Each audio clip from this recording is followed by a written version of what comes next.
It's not so much that the characters pop into my head, it's the premise.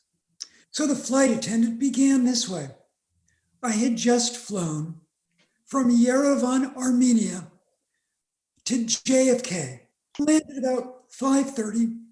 I was meeting a friend in New York City for dinner at 6:30. So I go right to the restaurant, drop off my bags in the coat room, and I'm an hour early.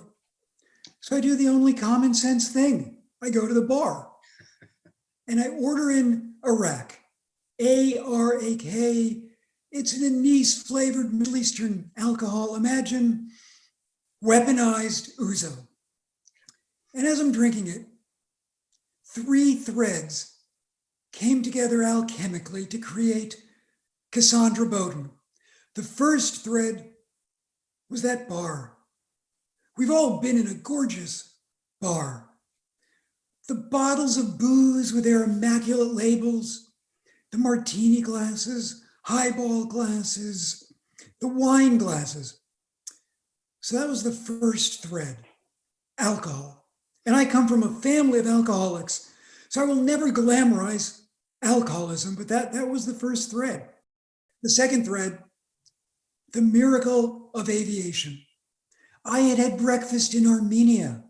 I'm having dinner in New York City. You can only do that because of airplanes. So the second thread. And the third thread, Russia. I've always been fascinated by Russia.